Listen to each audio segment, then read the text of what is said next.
Let me be very clear. The policy of strategic patience has ended. We're exploring a new range of diplomatic, security, and economic measures. All options are on the table.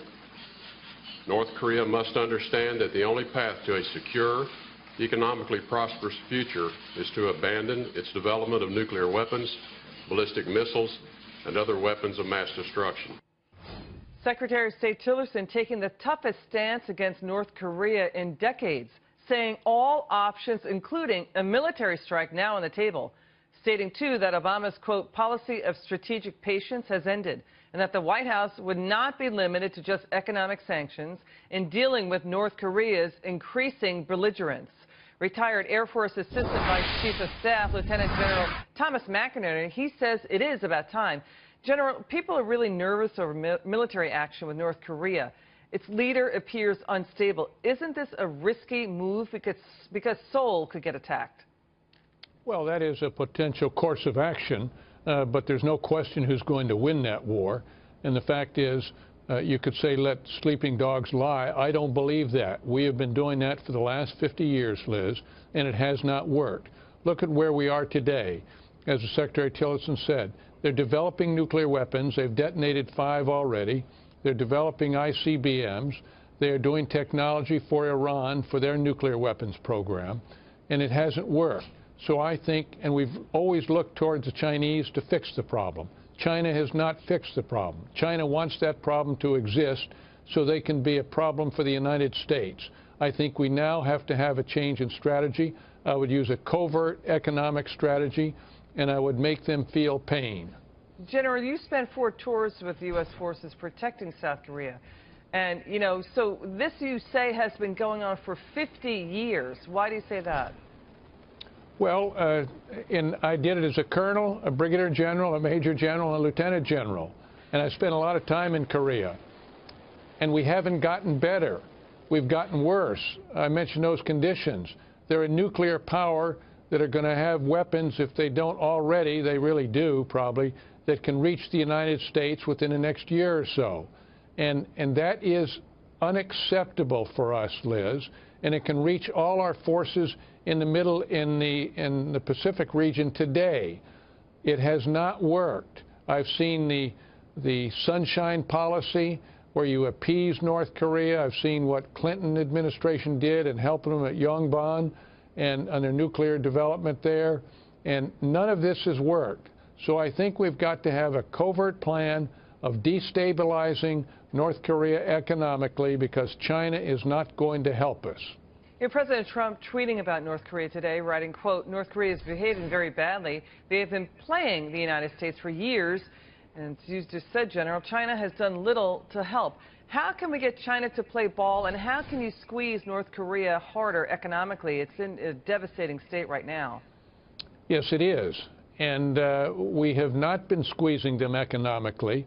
China keeps playing kabuki with us. And so what we've got to do on our own initiatives, which we can do, close down the economic process and do a host of things. I don't want to elaborate on them, but we can do things. They have a starving population that can put greater pressure. We can do things with psychological warfare, that their own leaders inside Korea know that they've got a leader that is spring-loaded to danger. And so let them remove him. Let us change the economic situations that put greater stress there. If they all end up going into China, that's China's problem. That's not our problem. Yeah, that is an issue for China. You're absolutely right about that. General, President Trump, let's switch gears. He's shaking up the failed status quo in Washington, D.C. He is cutting back big government, and he's fulfilling his promise to boost military spending. He's setting a 2018 budget of $639 billion for the Defense Department. It's a 10% boost, as well as an additional $30 billion for this year. Now, the extra funds would go to expand the Army, provide more help to soldiers, buy more jets, ships, and weapons, but politicians on both sides of the aisle oppose the cuts to pay for strengthening the military. General, we know that defense stocks have been reacting positively. Here's the issue. Can we run a 21st century U.S. military on a Depression-era budget. That narrative is lost in D.C. in the media right now. Defense spending plunged a fifth under Obama, and it's below 2.9% of GDP for the first time since the 1930s, sir. Yeah, we need it up about 4%, Liz. Look, the fact is this president will bring those members on both sides of the aisle, but primarily on the Republican side, and he'll explain. Let me give you an example. When I was the Assistant Vice Chief of Staff, the number 3 man in the Air Staff, we had 155 fighter squadrons. Today we've got 55. Our in-commission rates in those days was between 80 and 90%. Today it's 50% or less. So we have a third of the force structure. We have half of them less capable, and they're now 30 years older. So we have to fix that. And you cannot deter people and dissuade people unless you have a modernized military.